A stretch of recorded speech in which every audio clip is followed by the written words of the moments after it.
Good morning and welcome to Morning Maocha. Hope you guys are having a good Monday morning. Got some fun Maocha here that we are going to drink, but like usual for our morning Maocha sessions, I'm a little bit behind, so let me get some little Instagram posts going.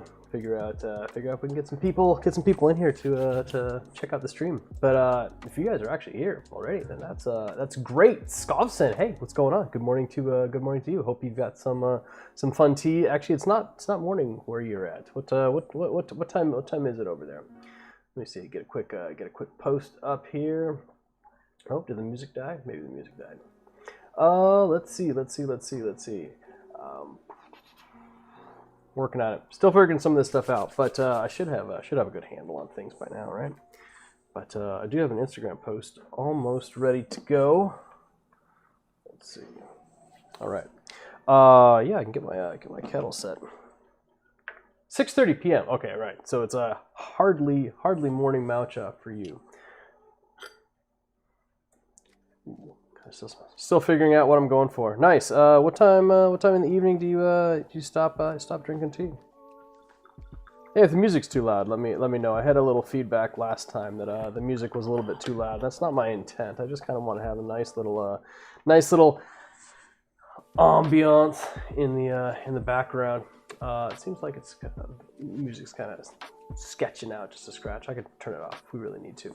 Ty, what's going on? Brewing 2008 Jingmai Maocha, which is one of our it's one of my all-time favorite Maochas, actually. Let me get a couple of these things organized here. I was running a little bit behind today, and I apologize for that. I do a little IT work on the side, and it was an emergency. All the servers were down, databases corrupted, all sorts of stuff. So I had to I was going to try and get everything all settled early so I could be ready to go for morning Maocha, and then IT emergencies all over the place. So, but those are done and solved and resolved, and now I can focus on making some tea with you guys. All right, let's do this. Figgy Preserves, good morning. Hope you guys are enjoying some tea. Yeah, I hope you guys are all enjoying some tea too. Man, this one is always just a treat. Take a look at this. I think a lot of you guys have actually had this material. This is we've had this for a while. The first time we had this was in Jingmai in 2014, probably, and it's always been loose. We never pressed it. We pressed some, actually. We pressed some our first year, and it just wasn't as good after it got pressed. I don't know. It just sometimes the pressing kind of takes something out of the tea. So ever since then, we've kind of always tried to offer it loose. Pressing's pretty stressful, you know. It's basically like you're steeping the tea. The leaves get entirely like wet in the process. There we go. A lot of high pressure, high steam. This one's always just so aromatic. Bear with me, guys, while I get Instagram post up. I want more people to come in. Let's see. Have some fun people in here for morning Maocha. It's time for morning Maocha.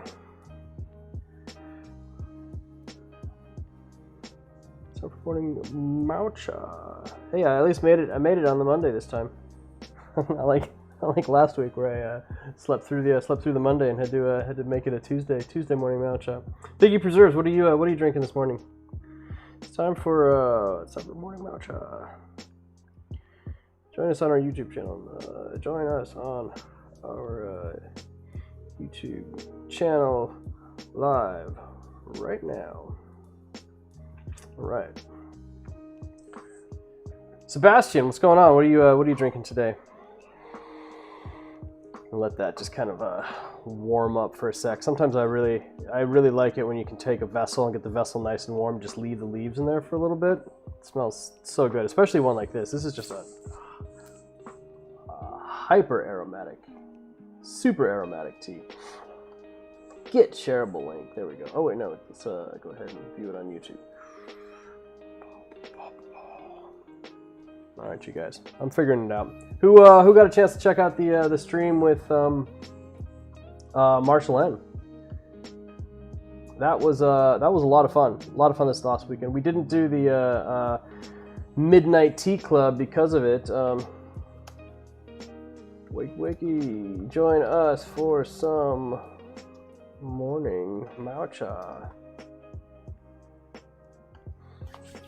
It's some Yunnan black today. Man, I love Dianhong. Have to get back into black tea again. Yeah, well, we're working on some nice little black tea offerings. Some nice Dianhong this year. So and I am super excited about that. So we did start selling some Jingmai. I mean some Dianhong last year, right? So we bought out the inventory from Soya's Chai, and we're selling their stuff. And it just so happened that like nearly every single person that ordered that all got hit into like that China Post e-packet 519 Shanghai debacle, and nearly every single order of that black tea just got lost. So bad. I feel so bad for everybody. That was pretty awkward. Get people excited about this tea, like, hey, everybody come buy this tea, and then China Post just decides to just lose it all. If you guys don't know about the 519 Shanghai disaster, I think it hit a lot of people.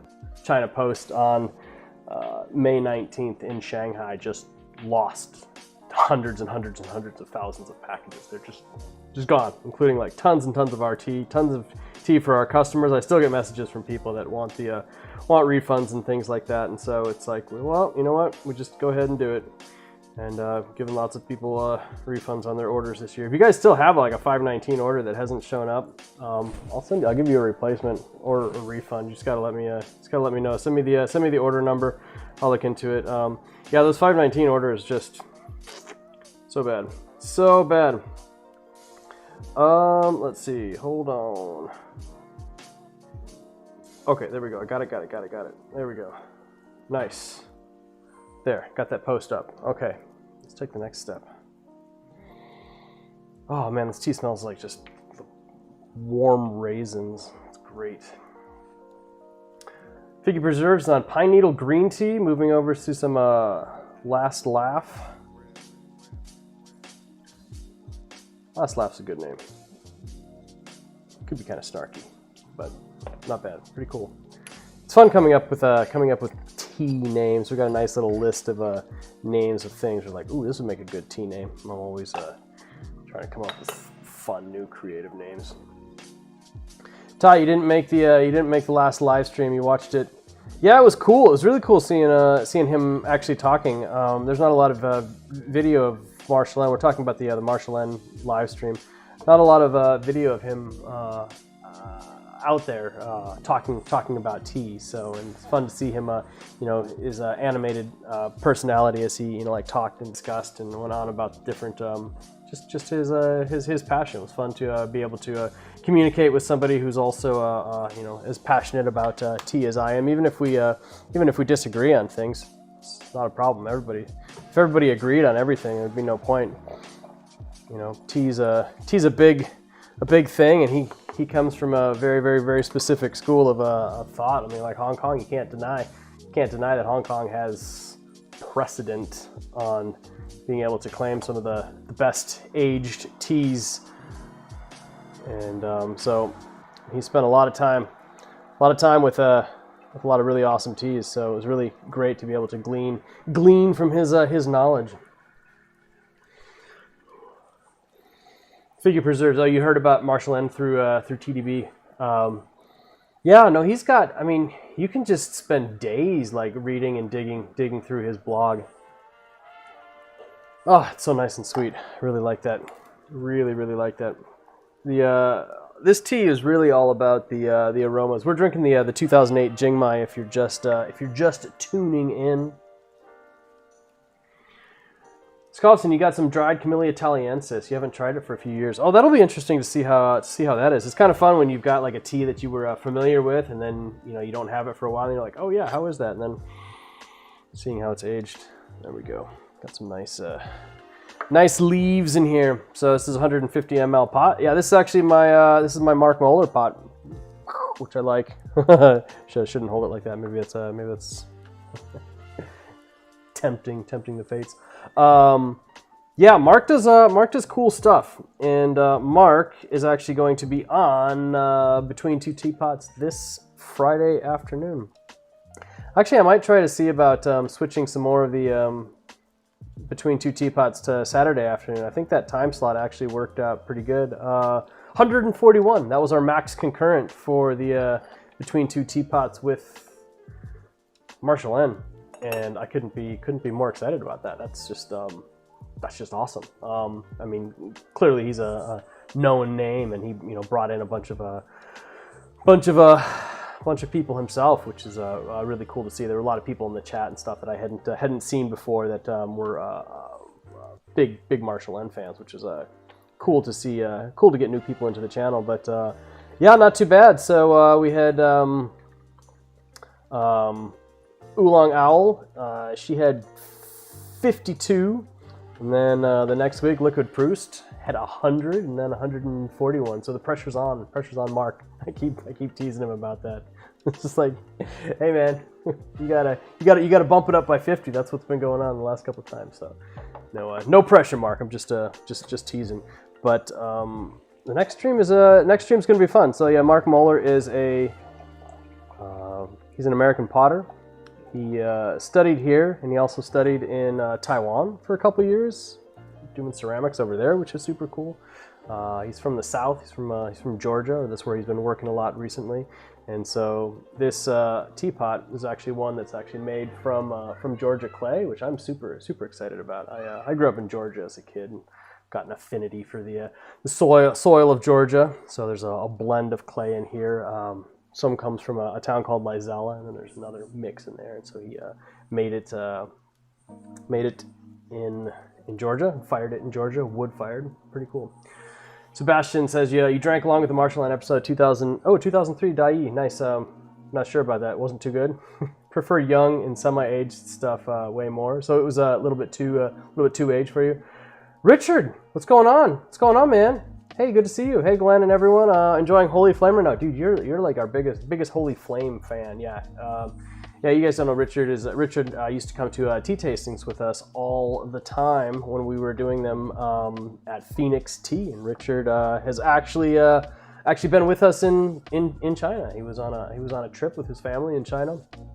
Stopped and hung out with us in Kunming for a little bit. We took him to a big, giant, massive tea festival, and then we're like, here you go, have fun, go. Be free among all the tea festival people, and I think you probably drank your weight in tea that day. That was a fun day.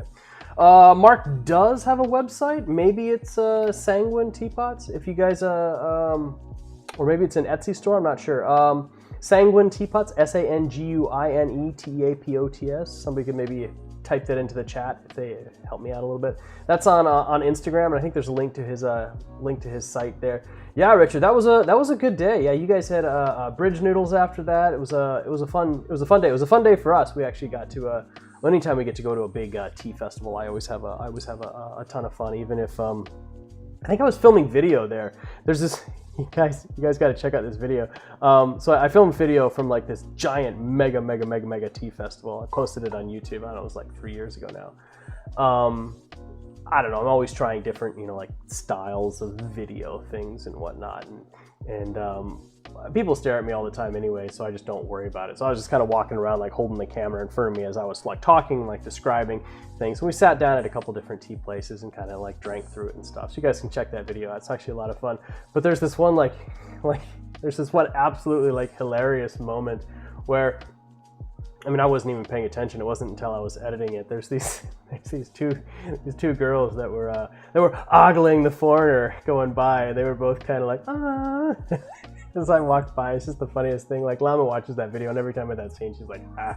She's like, those Yunnan girls and foreigners, and I'm like, hey, you're a Yunnan girl. And she's like, I know, but it's pretty funny. Check out that video. And wait for that moment when I walk by, and these two girls like, ah. They didn't think I was. They didn't think I could see it. I thought it was pretty funny.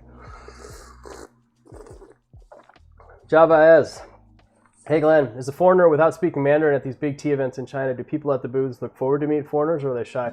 Oh, they're absolutely look forward to meet foreigners. Like they will gain face in Chinese by having a foreigner at their booth, and so just by the fact that you have like sat down at their booth, like they already like move up a couple like notches amongst the other tea tables. The other tea, oh my gosh, like how did those people get the foreigners to go sit down there? And then they'll like everyone will come by and they'll want to take pictures. And, like some guy will be filming a documentary and he'll just set a camera next to you, and you're just like, geez, man, I just want to sit here and drink some tea. And then like the next year, if you go to the festival, your picture will be on the wall in their booth because they have now gained the cred of serving to foreigners and things. So they love it. And I mean, the language of tea is universal, really. I mean, you like it or you don't.